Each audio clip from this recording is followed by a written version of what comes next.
And we welcome you in tonight, Tuesday night, the 30th day of December 2025, the final show of the year.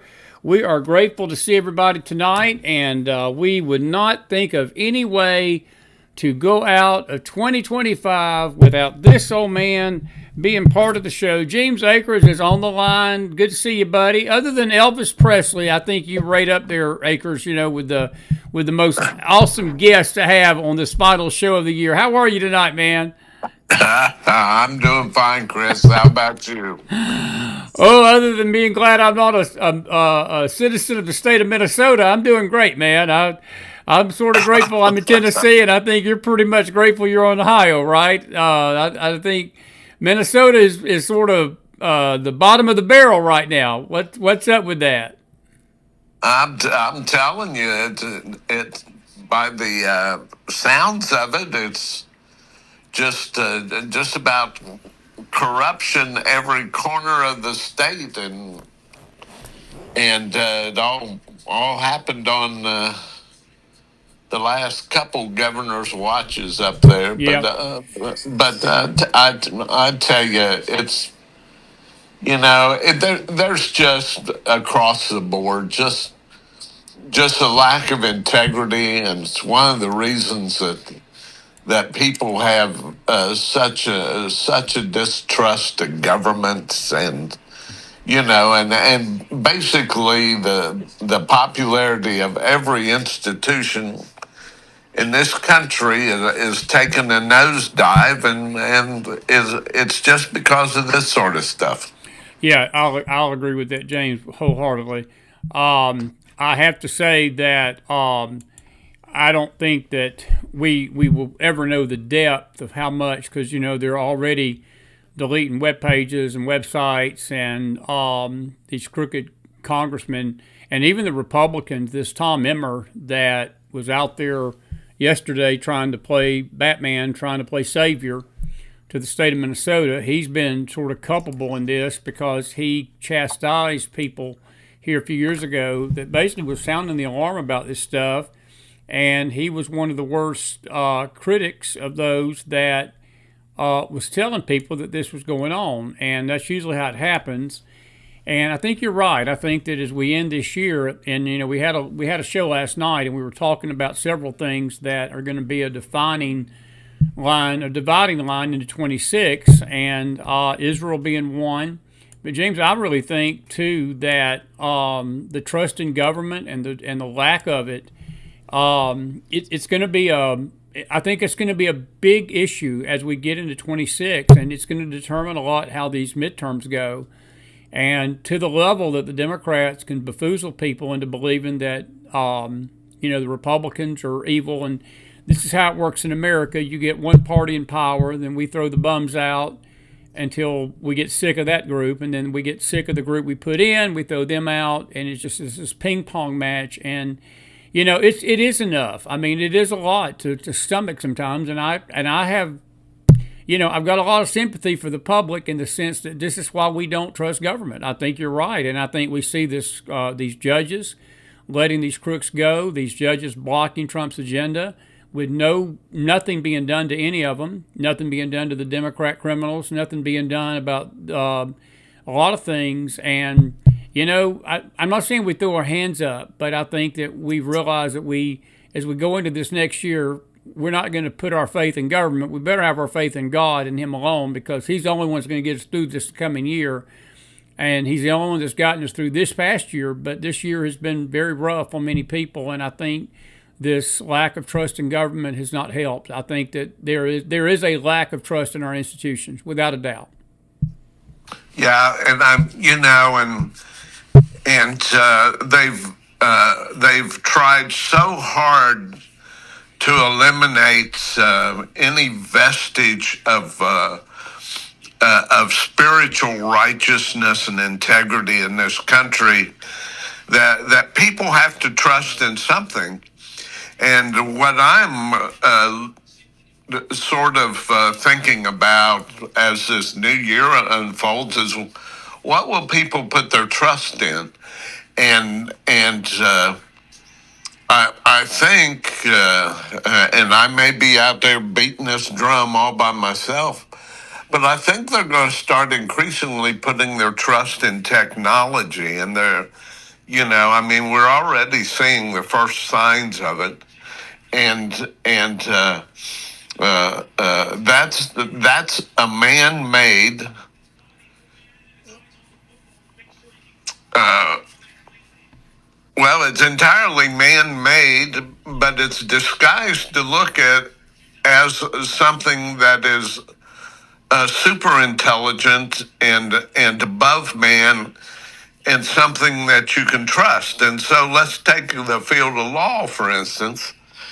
If we lose a total confidence in the court system, what can you turn to? You're going to have artificial intelligence judges that people will falsely believe, that are impartial, that can render fair judgments, and those types of things. And I think you're going to see that all across the waterfront in everything from medicine to education, and law. And I'm interested to see how it progresses, because it deviates from God's order. Right. And the reason we're in this position is because we have trusted in human beings. We have trusted in self-discipline to be the be all end all answer. We've trusted in psychology and man's ability to do things better for man, and we've just nudged God completely out of the picture.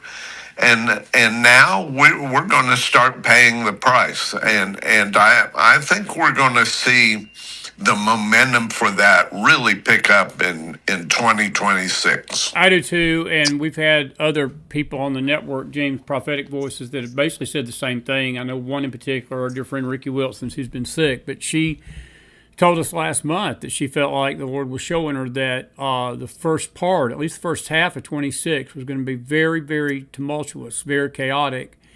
I want to go back to something you said about the AI. We had a question last night. I think it was Pat and Deb Dolan. They asked a great question, and it was a simple question, but you sort of brought it up and you almost confirmed what they were asking. And they said, do you think that we'll be able to distinguish AI? Will truth win out over the AI onslaught? And you brought something up just now that I've not thought about.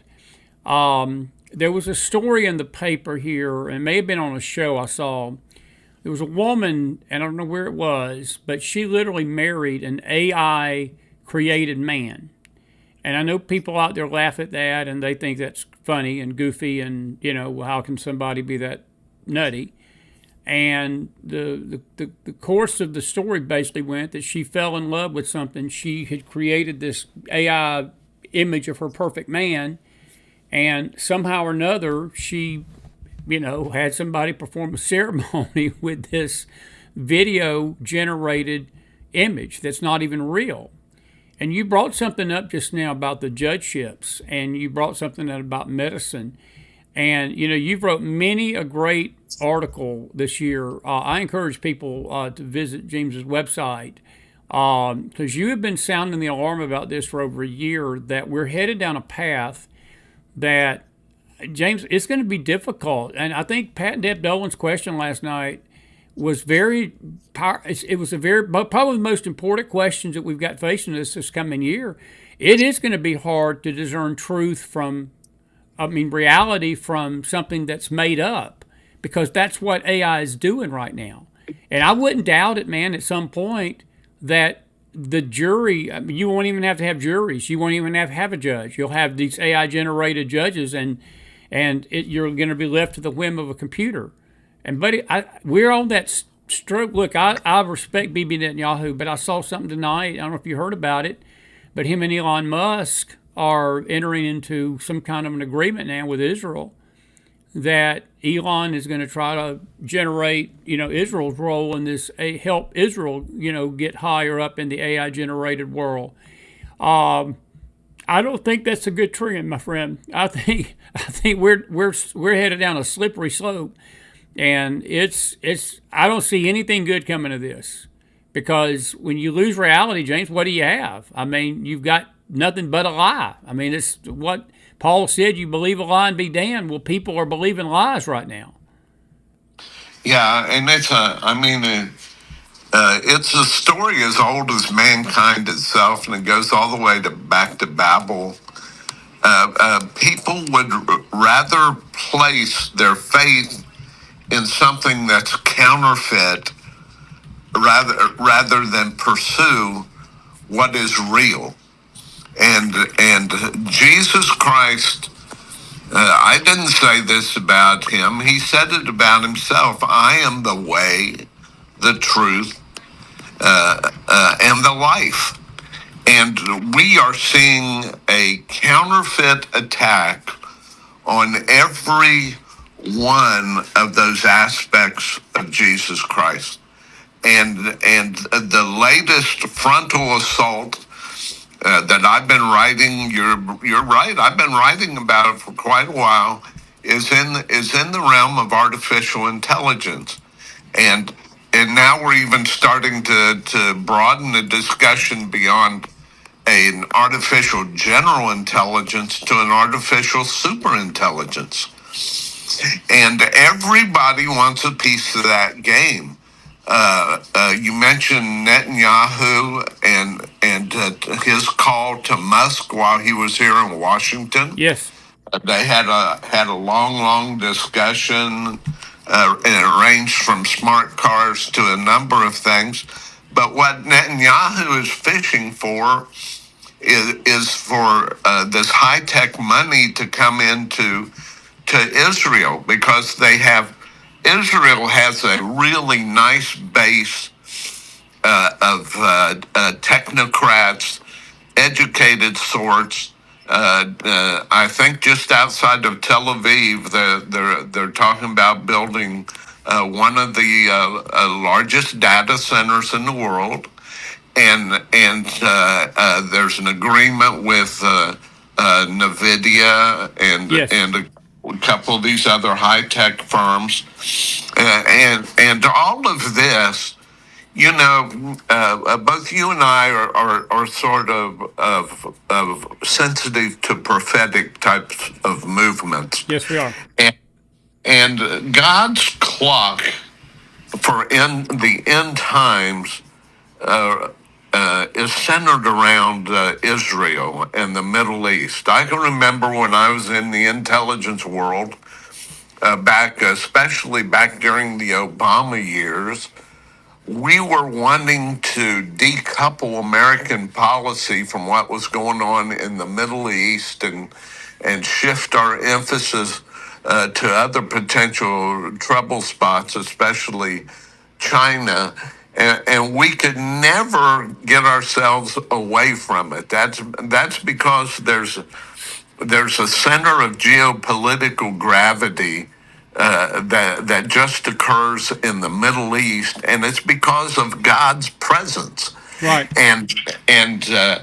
So you saw in just the last couple weeks that Trump and some of his advisors, especially his technology czar, they were pushing hard for all of these arrangements in the Middle East with two countries in particular, UAE and the Saudis, and with the hope of attracting all of this tremendous sovereign wealth fund resources that have been built up in the Middle East. And so, in particular, UAE is trying to build themselves into, even though it's a very small emirate there, they are trying to build themselves into an absolute artificial intelligence powerhouse. And they are well funded. there's a lot to be said. The Achilles heel in this country for artificial intelligence, the exponential growth of it is energy. It uses tremendous amounts of energy and water. All of these huge data centers that they're building. I mean, when we were leaving Washington, D.C., Route 20, if you just drive down Route 28, there is just one data center after another there.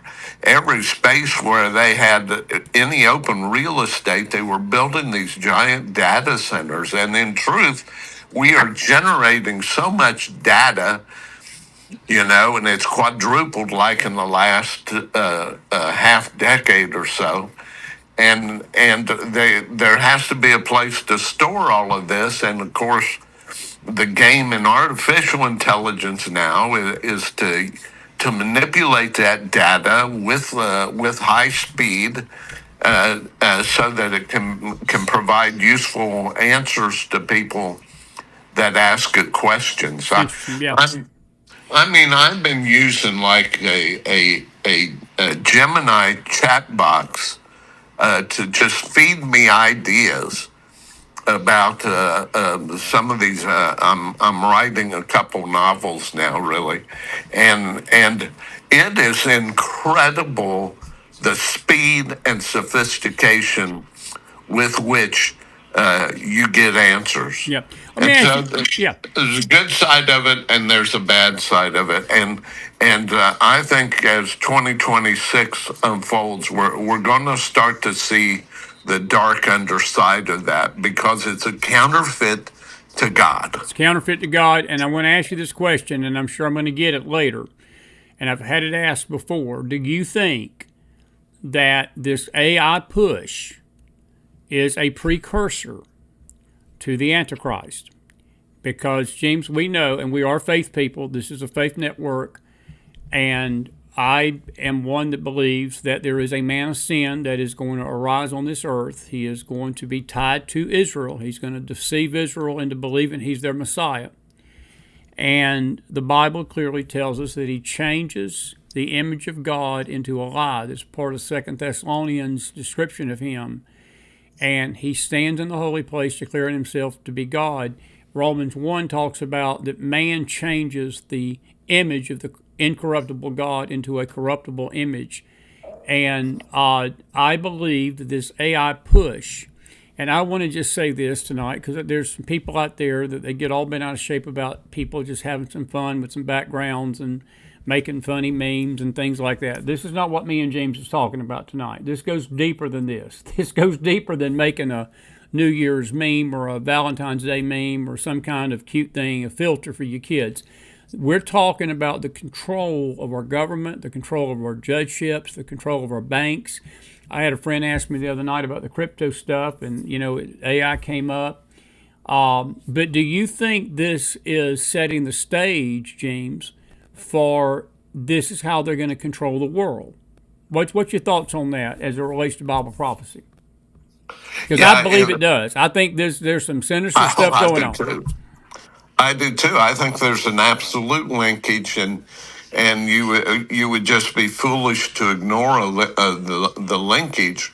But if people have spiritual scales over their eyes, they're not going to be able to see the connections.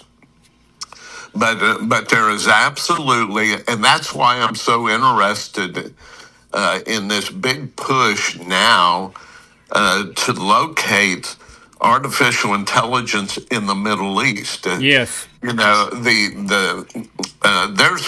a reason I think that the United States is not specifically mentioned in the prophetic literature, because I think we have a choice to make. And there'll be a choice to make in the future in terms of how we're going to support Israel. And I think it's clear from Scripture that there's going to be that point where Israel's going to stand by itself, that its allies are going to desert it. And when they do that, they bring judgment upon that country, and I think we're sort of heading that way. And a big reason for that is that we have invested so much, and we are trusting so much in their investment in these various regimes in the Middle East, which do not share any democratic values in common with us, and so it's strictly a money play based on sovereign wealth, and then the other center of gravity is in Asia, and so when you're talking about these end time events, especially the technology piece of it, and there's undeniably a technology piece of it when you have. When you have the witnesses at the very end, that the whole world will watch them and hate them, and so it assumes a technology where people are going to be informed instantaneously, and we're seeing this 24/7 cycle, and it's accelerated by these developments in AI. And then there is just a tremendous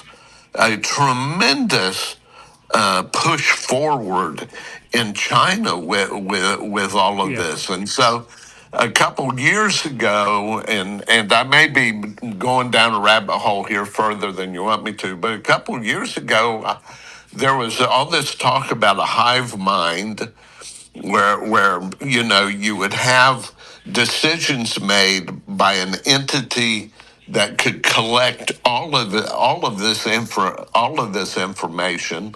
It clearly has some beast applications to it, and then I asked the question, well, is this hive mind going to speak English or Chinese? And is it going to reason in English or Chinese? And you're starting to see we are trying one of the reasons for the Trump administration's push in the Middle East was to cut off China's encroaching, and especially in terms of technology, in the Middle East, and I think that's a real question. Yeah. Question. I think you're right that the man of perdition is going to come out of the Middle East, but the question is, what will his reasoning and logic be? Well, And will it be Western or will it be Oriental? And I think both. there's a lot of room for interpretation there. Yeah, I think it's both, but that's another discussion. Have you been shocked at the speed how this has come about in the last year? Because a year ago we've known each other a couple of years now. I know that you saw things on the horizon a year ago, but buddy, this has gone full blown explosion. I mean, everything, everywhere you turn, every computer you buy, every car you buy. I went back last night. We got a Podbean account. We're actually going to get our audio.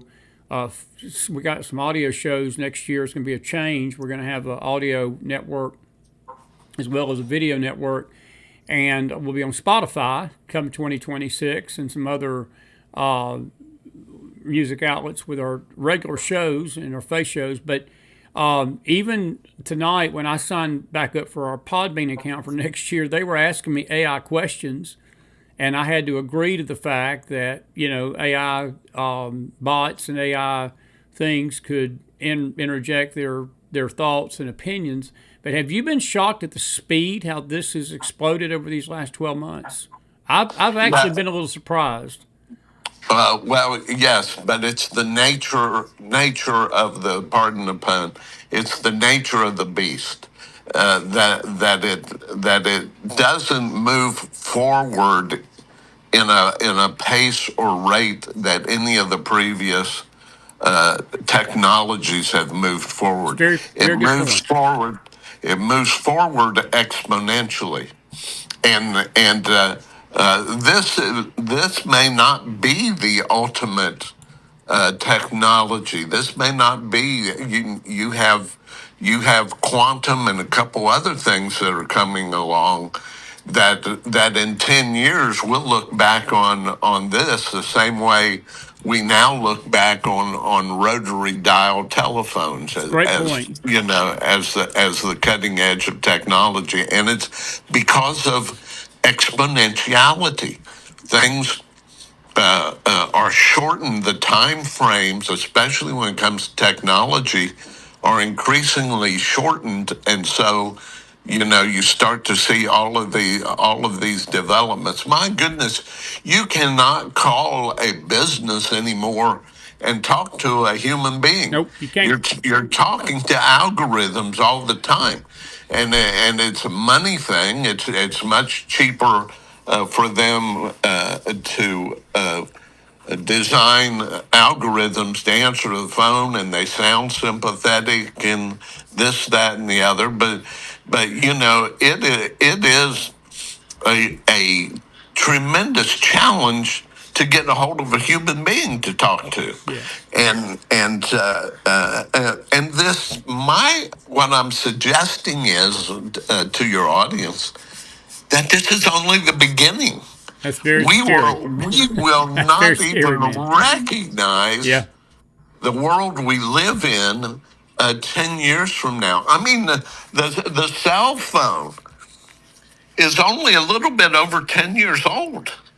And look how it has absolutely changed It's changed everything everything. James, a great point. from the way our young people communicate to It's a each great other. point. They cannot Communicate.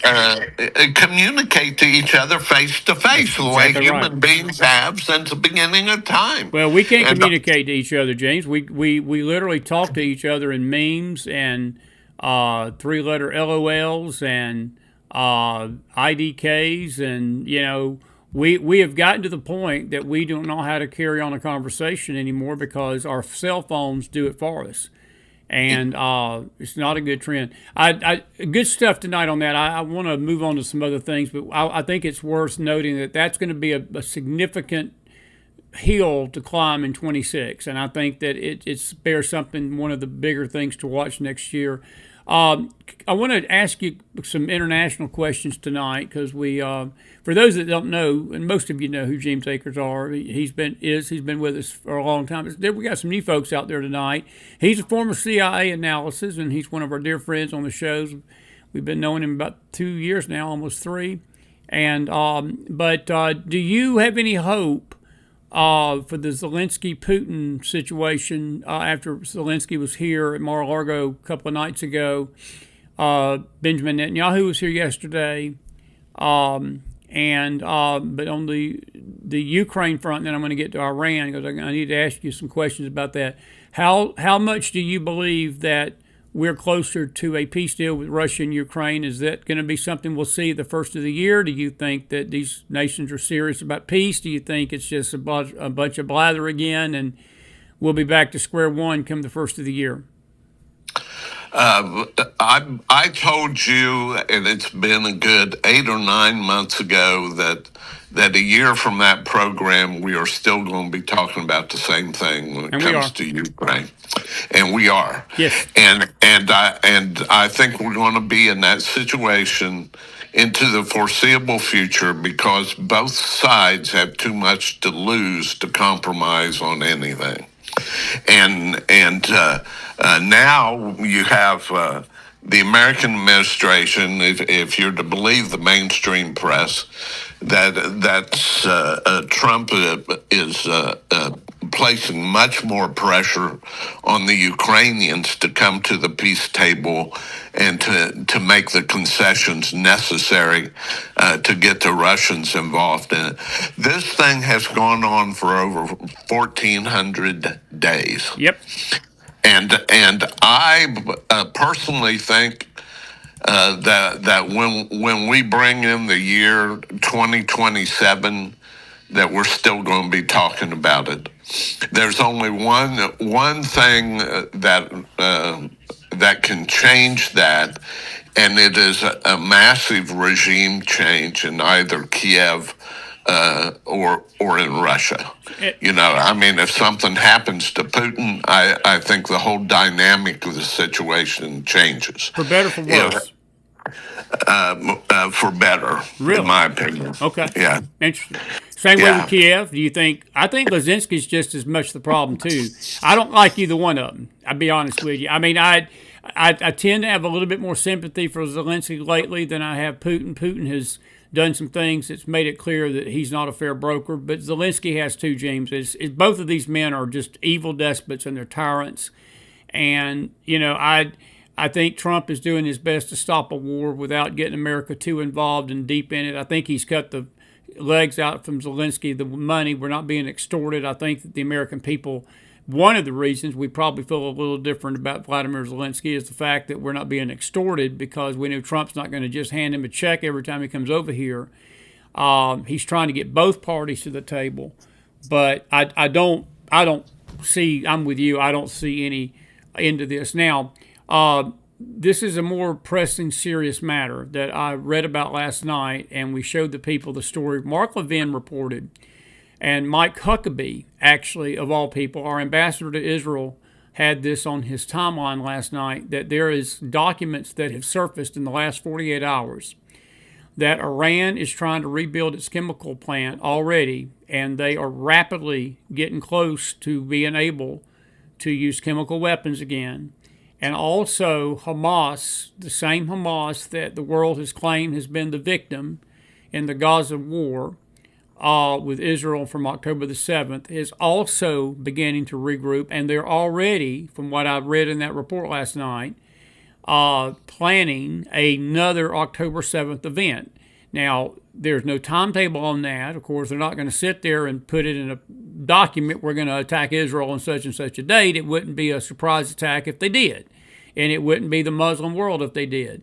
But what credibility do you give these reports coming from Huckabee? And Mark Levin was talking. Fox News had the story. Actually, it wasn't even a right-wing website. It was from Fox News last night. If that is true, what does this forebode for the Middle East?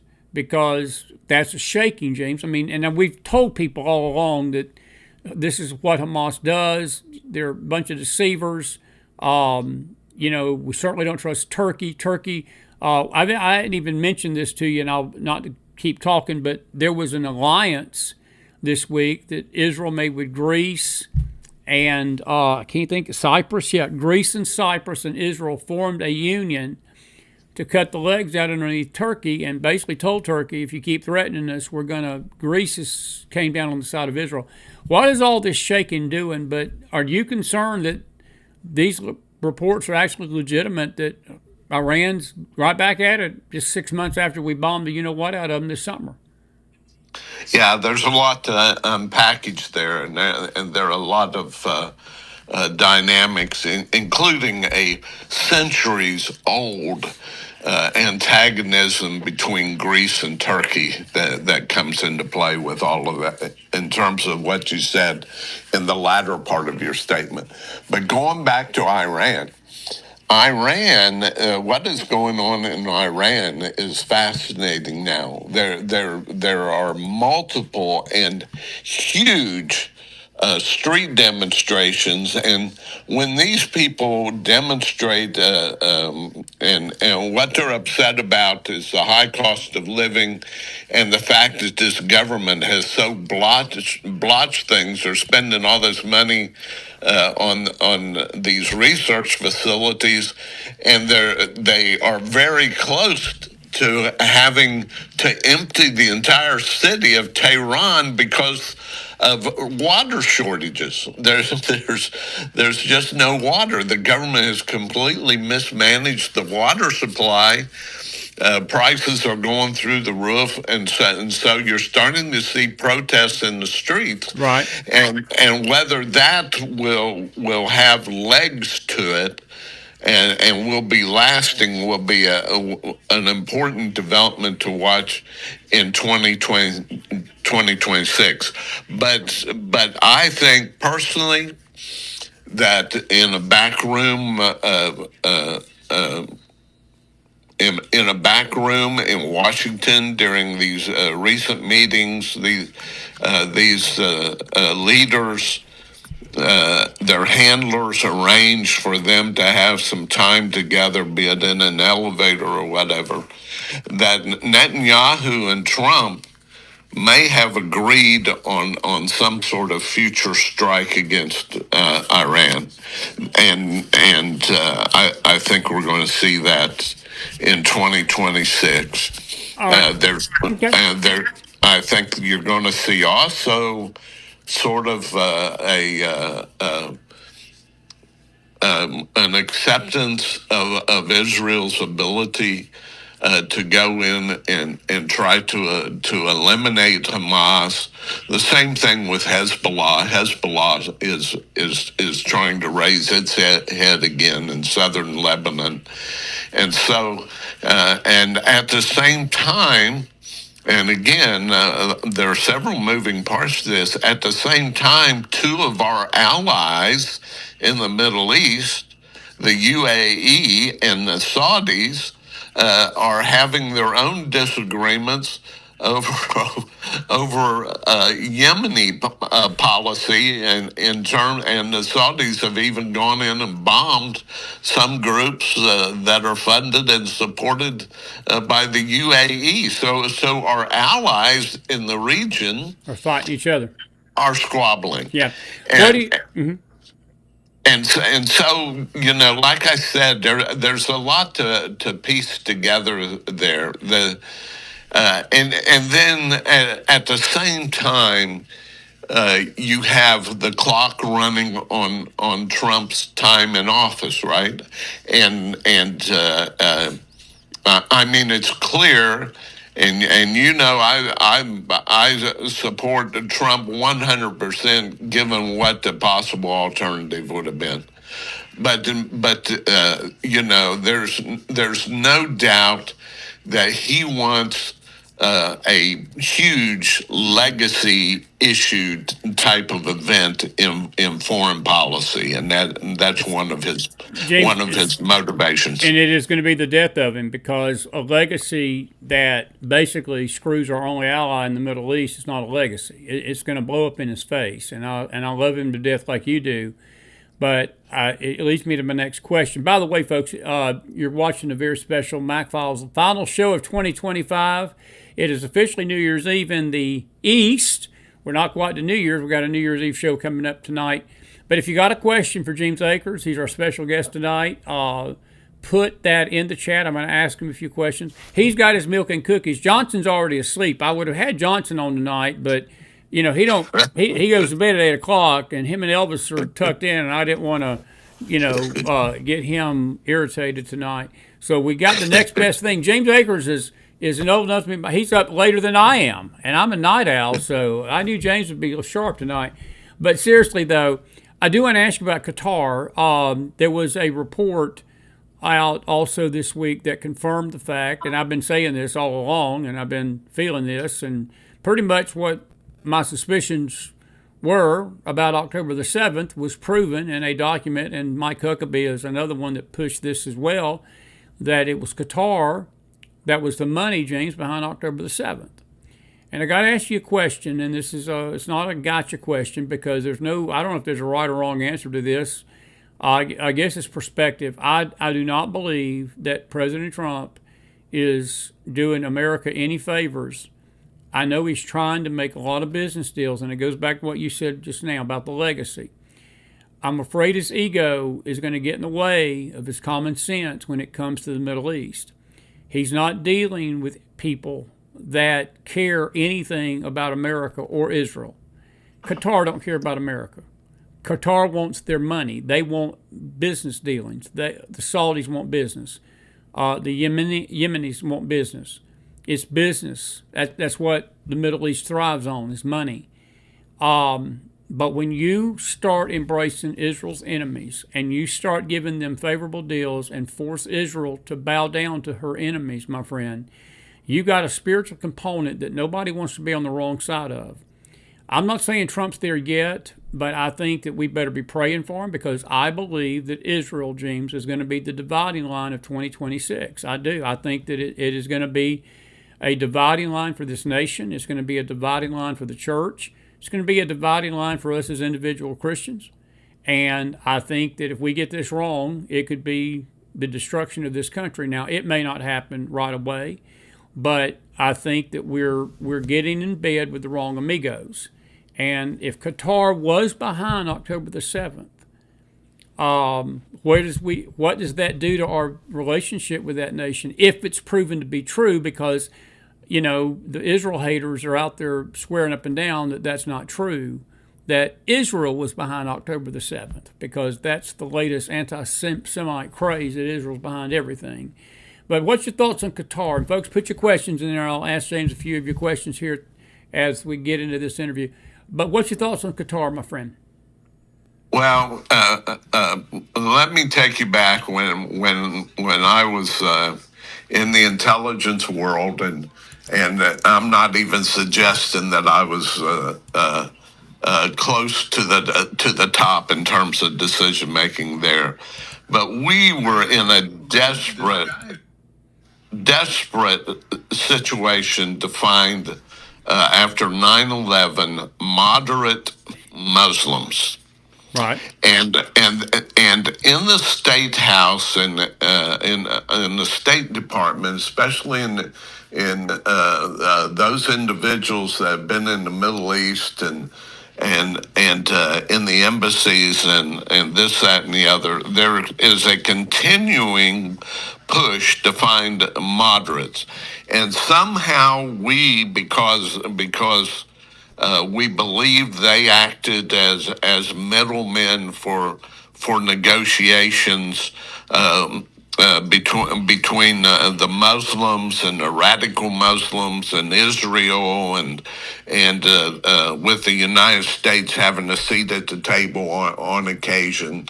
We couched the regime and the rulers in Qatar as sort of a middleman that we could work with, when in truth they were just playing it. They have not.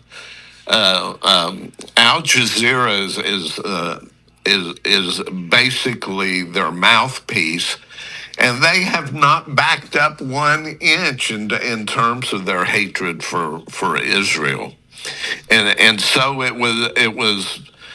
We were always putting our bets in what we thought could be an honest broker, and I was never convinced that they were. There are a lot of people that are convinced of that. And then I'll bring up a second thing, and I've said this on your show on 2 or 3 different occasions. God renders judgment in 2 different areas.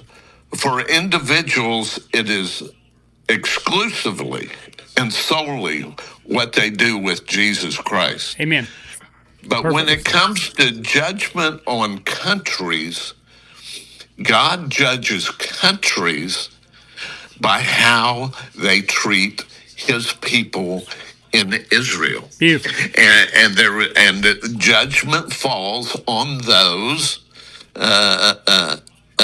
that turn their backs on Israel, and blessings flow on those that support Israel. I want you to stop right there. Stop right there. I want you to repeat that, what you just said. I hope people caught it, because it's very important. Tell us again. Judgment on individuals is based upon their rejection or acceptance of Jesus Christ, but on nations, Israel is that dividing line, correct? Yes. I mean, that's clear from Scripture, and so if a country that turns their back on Israel, God turns their back on those countries. That it's not that he brings the sledgehammer down; he removes his hand of favor. And so, when this country, I would respectfully suggest historians would vehemently disagree with my thesis here.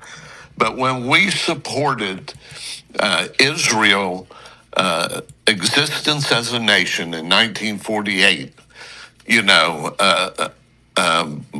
thereby confirming a prophecy of Jeremiah that this country just had incredible blessings, and in the post in the late 19 excuse me 40s and 50s and 60s was as good as this country has ever had it, and I believe it was because of our all across the line, all political parties, their support for Israel. That started to break down. It started to break down, especially during the Obama years, I think. Right. And we are starting to see not God pounding us over the head in judgment, but that he's pulling his hand of favor back from the United States. And we're seeing like all of this chaos and confusion in the streets. We're starting to see a political divide in this country, which is worse than it has ever been. You know, you have two parties that disagree on everything, and you have one that even took every mention of Christian values out of their platform. And all of this, in my view, Chris, and you'll have listeners that disagree with me, is because we have started to distance ourselves from support for Israel. Now there's a good argument to be made, and I hear it a lot in Christian circles, and you have a lot of conservatives that are starting to say these sorts of things. Well, does God mean by His people a Zionist military regime in Israel? And my view is it is the people of Israel. It is Jerusalem. It is those things that God originally ordained and blessed, that we are walking away from, and we're sort of using this. Well, they may not act like the way we expect them to act, as sort of a fig leaf to pull our support away from Israel. Do you see what I'm saying? Right. And I think we do that to the detriment of the American way of life. I think we opened ourselves up to judgment. Got a question for you, Carol Smith. Good to see you tonight over in YouTube tonight. She says, James, do you see a trend of countries deporting migrants? Do you think that what America's doing now, do you think that that is going to be something that's going to be a trend going forward? And I do want to ask you about the Somali situation. We've not even talked about the Minnesota situation. How dangerous a country is Somalia? James, the UN, do you realize January the 1st that Somalia is going to be head of the Security Council at the United Nations? That's as nutty as you get. But not to lose sight of Carol's question, what's your thoughts about this migration situation? Do you think that the nations are getting the message that what we're seeing, what America's doing, is the right way to get this crap, send these people back to their nations? Or is the nations of the world going to follow this suit, or are they going to keep letting these people in their borders and destroy their country? Well, you're starting to see a backlash, and it was Carol that asked the question. You're starting to see a backlash, especially in Europe, which has had a very lenient policy towards migrants, especially Muslim migrants.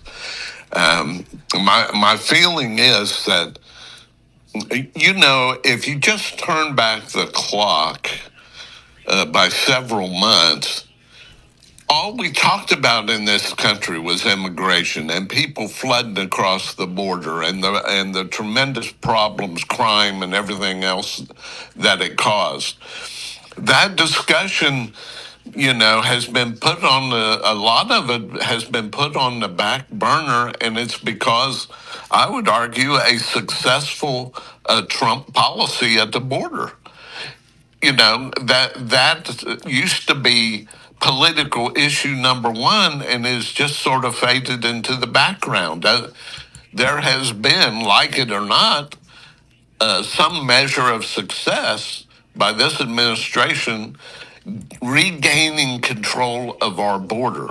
And so there are a number of countries that are looking at the dynamics of that.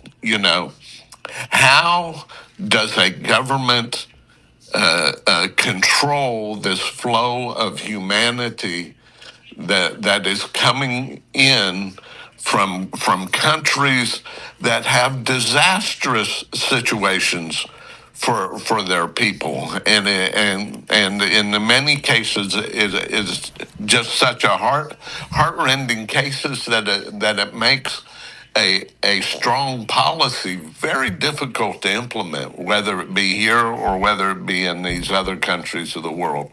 And so I would argue that they are looking for how the United States did it without, in a way, so as not to give credit to Trump. Yeah, that ain't gonna happen. For turning a bad situation around. I mean, even the Democrats, they're noisy about a lot of other issues, but they're not saying much about this one. I've got a question for you, and we're going to keep you about another 5-10 minutes here. But do you believe? Do you have any hope whatsoever that Pam Bondi gets her act together, and we see arrests made by high-ranking officials? Because, James, this situation in Minnesota, and we've got some Minnesota folks that we didn't mean to scare off a while ago, but they posted something.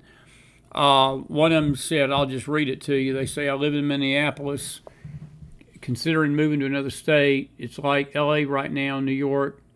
How will we ever catch up to the money? I've tried to warn my liberal family. Maybe now they will vote better. Don't count on it.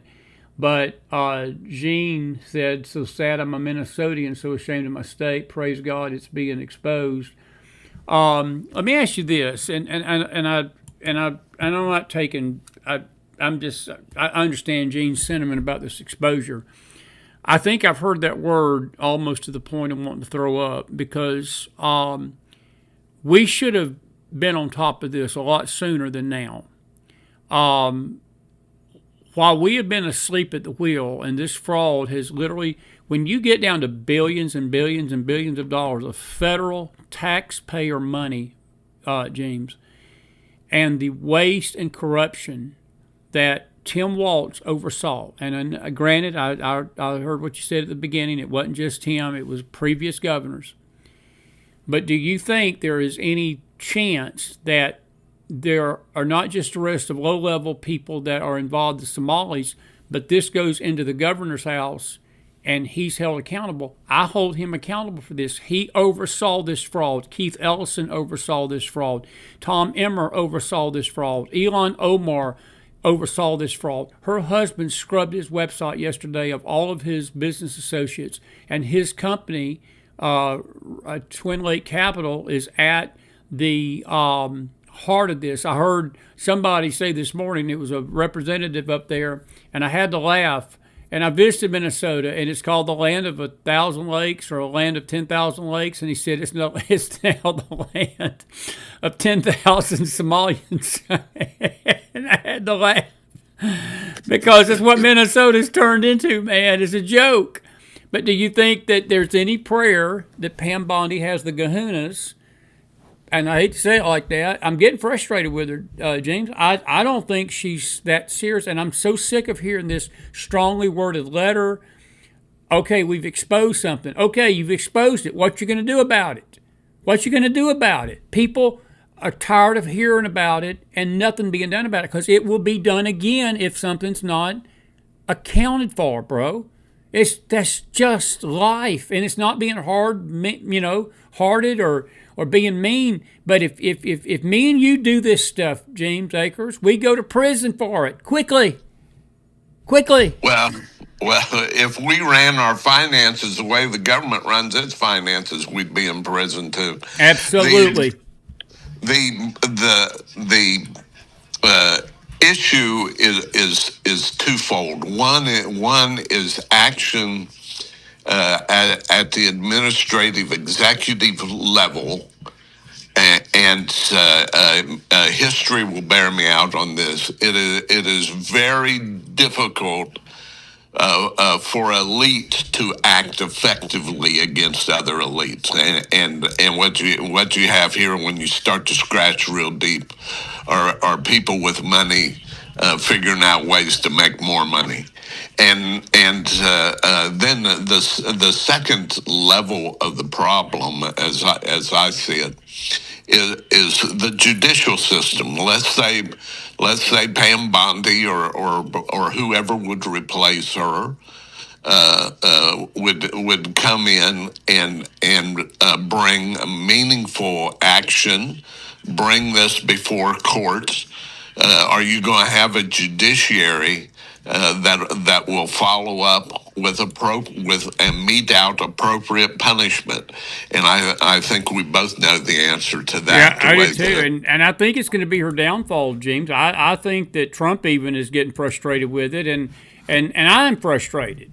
And I gave her, and I remember last year when the administration came into power, I told our people, and I still hold to that tonight, to be patient, because a lot of people were wanting her head in the spring of last year because things wasn't going fast, and I said, we'll give it time, and I said it on this program. I said, if she's not done anything by the end of the year, I'm going to jump on the train with you. And we're at a year. I heard yesterday we got 2 days, brother, today and tomorrow. Do you realize that the statute of limitations come Thursday is going to run out on her being able to do anything against that J6 committee that ruined the lives of hundreds of people, hundreds, maybe thousands of people on J6? Merrick Garland, Liz Cheney, Alan Kissinger, the jerk, Benny Thompson, who basically called for the assassination of Trump when that boy missed that shot in July. He was out there posting, raise your arm or get your aim better, buddy. That's a threat to the president. He should have been put in jail immediately for that. He should have been thrown in jail. And he is the most vile senator from Mississippi. And you Mississippians should be freaking ashamed of yourself for putting him in office. And I'm so sick of this. I am, and I think that I feel it, and I feel it in the people that we have on the show every night. I feel it in the conversation I have outside the show. We are poor tired of exposure. We want arrest, and if they're not committed crimes, then James, we got no law, my friend, because I'm not even a law student. I'm just an old redneck Southerner, man. This is criminal activity, what's going on in Minnesota. And Tim Walz is the ringleader. And he should have handcuffs on him tonight, right now. Well, I know, I'm on my soapbox, so I'll get across and let you get up here on it. You're up there on the soapbox on that one. I agree with you, but again, the problem is, even if Trump would order, or even if Bondi or anybody else would order these people to be arrested and brought to trial. What are the chances with the judiciary in the sad shape it's in that there's going to be any sort of actual justice done? And there have been so many in all of these cases, all the way down the line. There have been so many legal obstacles thrown up time after time after time in all of these situations. It just makes any sort of progress difficult. This is an entrenched bureaucratic opposition to any form of change, law and order, and basic common sense justice. That has been drilled into future lawyers and future judges in our colleges and universities now for decades, and we're starting to see the fruit of all of that.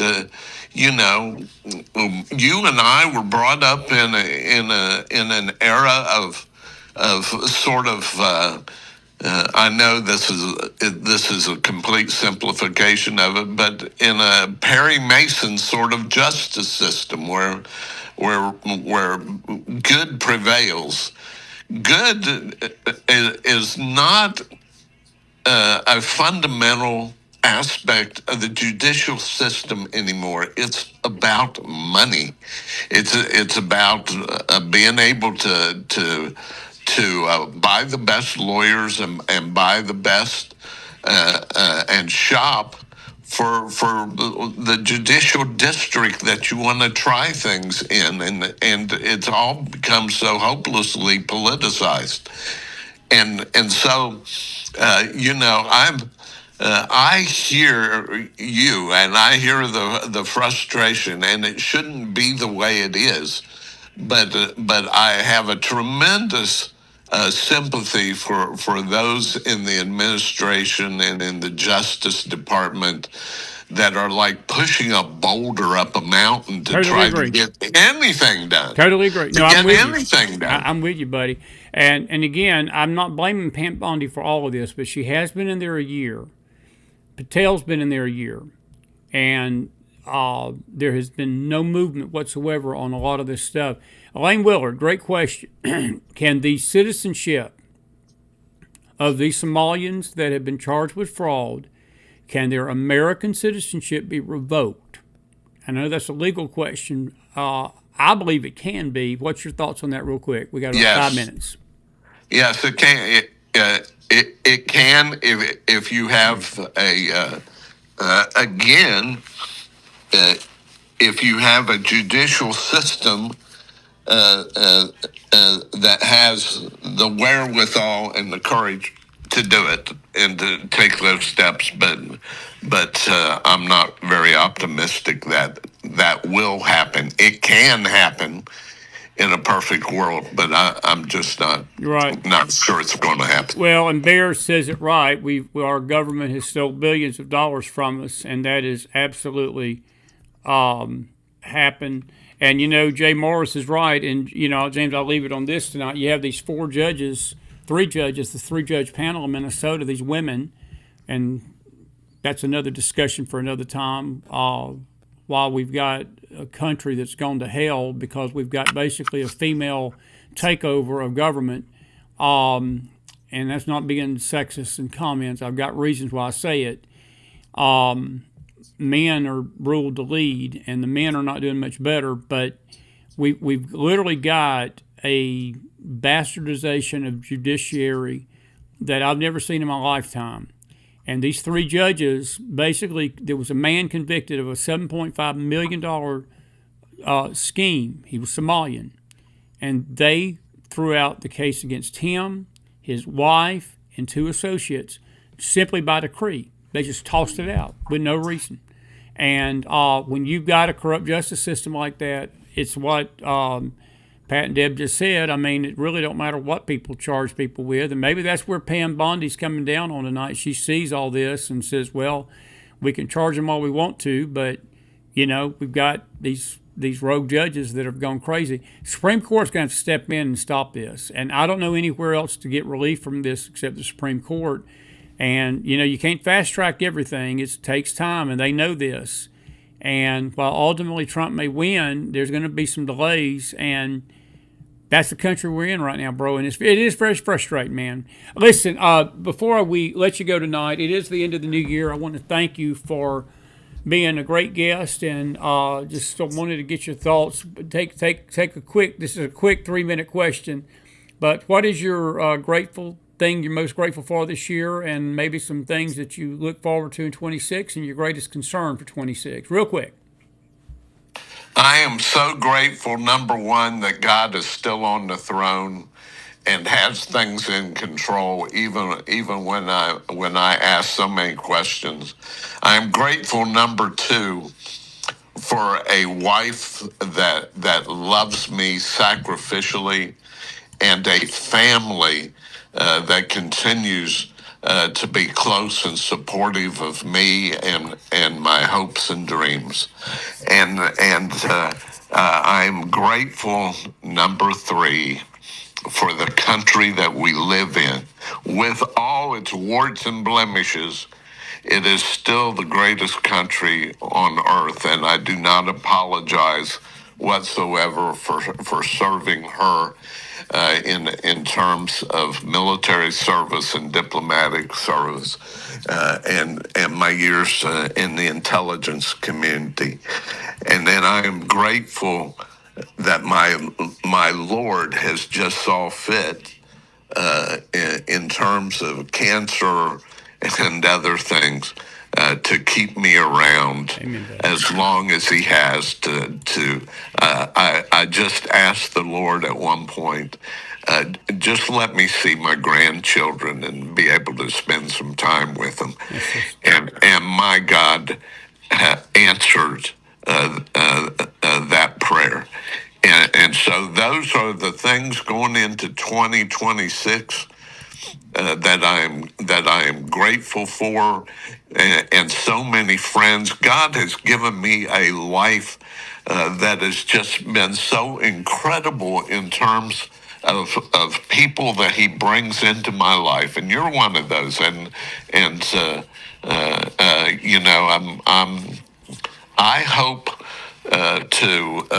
friendship is just such a special thing to God, and I hope to make more friends and to cement the friends that I've had in the past, even to become closer in this year ahead. Sounds great, buddy, and I'm with you 1,000,000%. You've been a great friend to me, and I appreciate that. And I think that we share the same values about our thankfulness and gratefulness, the things we're grateful for.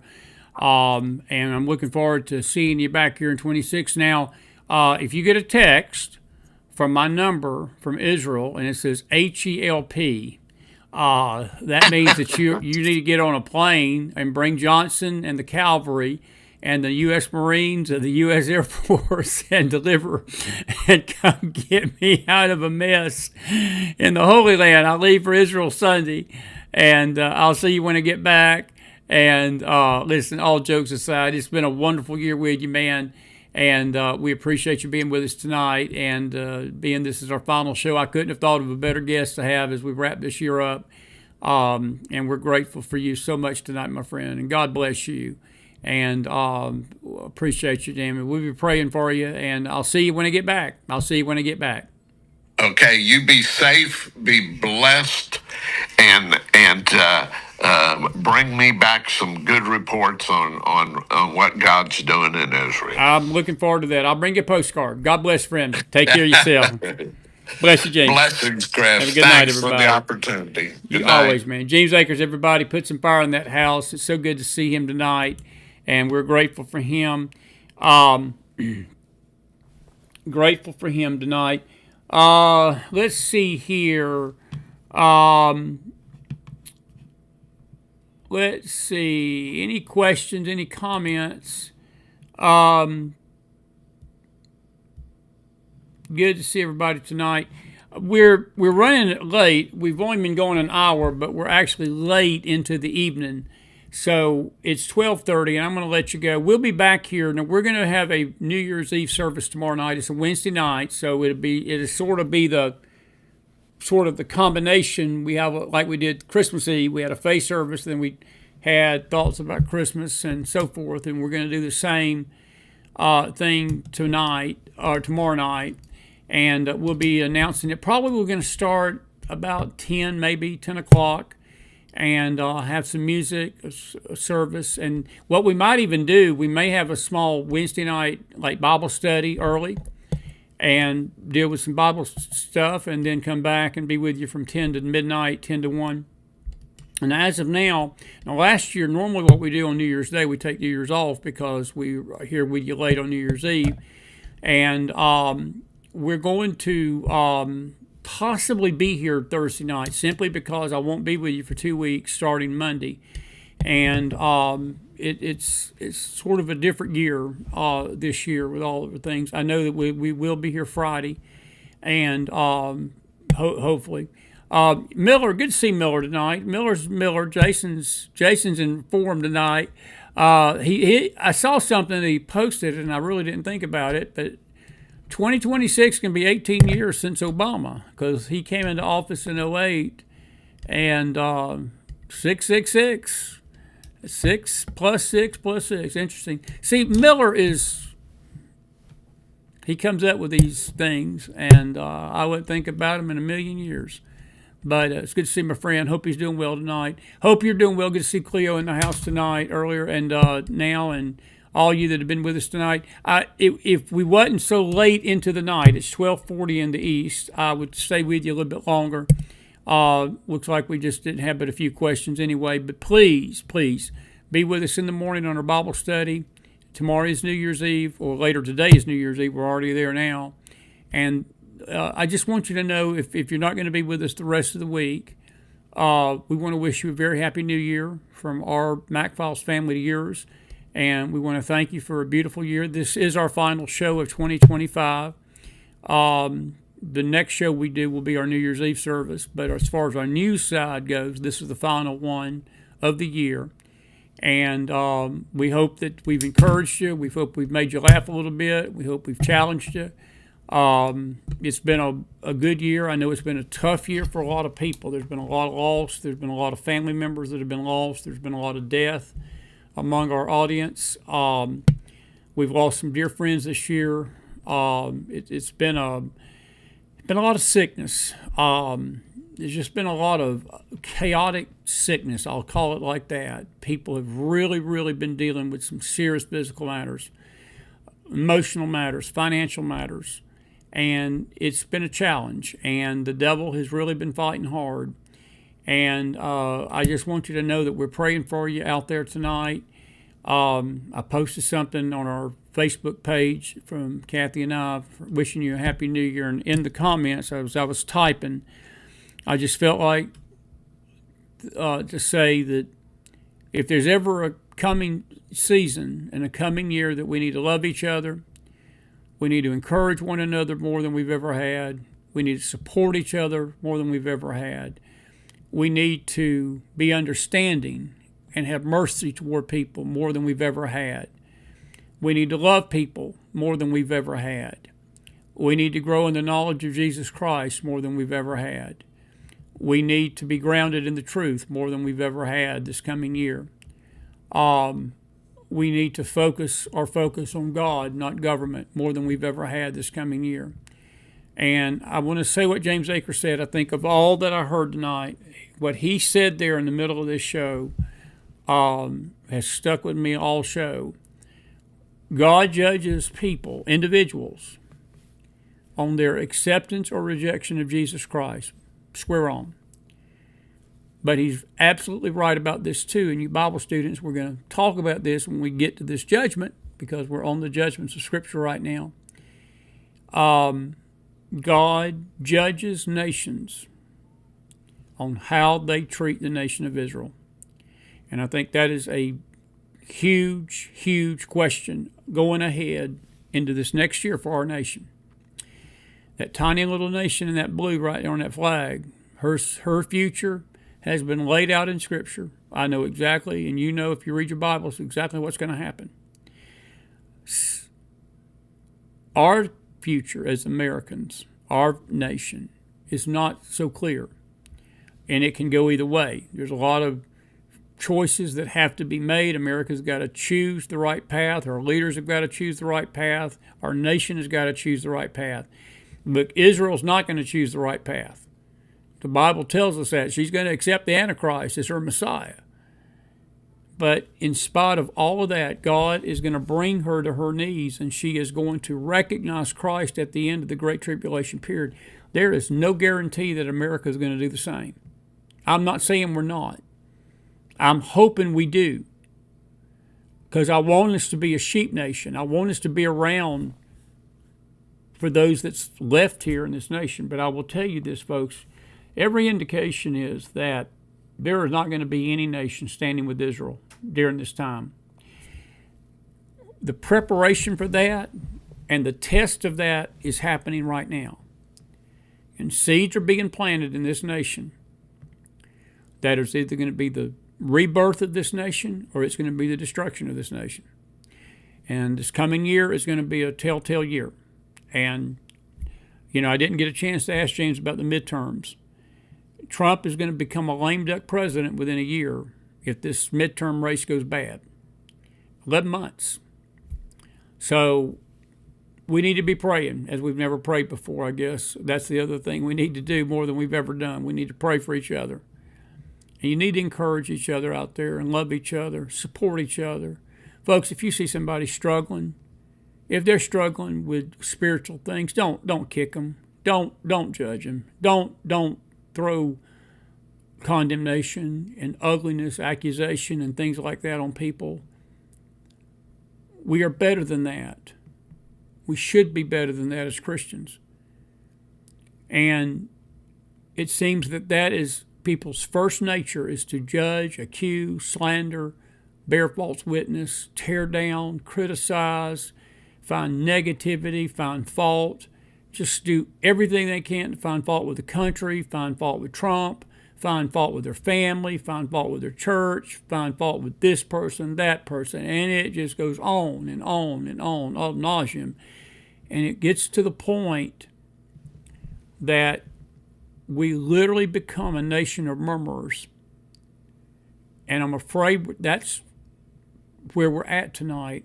And that disposition puts us at odds with the God of heaven, unlike any other disposition does. God cannot stand complaining and murmuring. He just can't. If you don't believe me, ask our Bible students, because we're studying about this very thing in the mornings. And I just pray better things accompany this nation and all of us as believers this coming year. It's time that we cut bait or run or become the children of God and Christians we say we are. We need to start acting like it. We need to start acting like it tonight. And I love you tonight. I'm saying all that in love to you.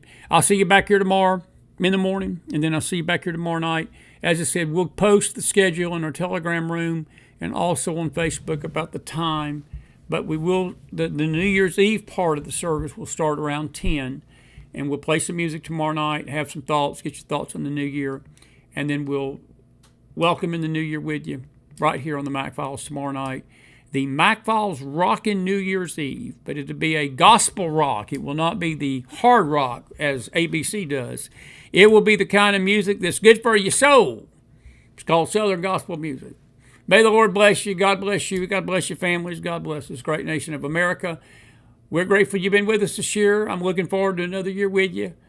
And we'll be right back in the saddle when we get back. We've got a little journey we're about to take for a couple of weeks in God's land. We'll be broadcasting from there as much as we can. But we want to thank all of you for being part of this journey this year. I love you much. I really do. And may the Lord bless you on this late night, Tuesday, now Wednesday. Have a good night, everybody. I'm going to just go ahead and play this song out. Have a good one. See you tomorrow.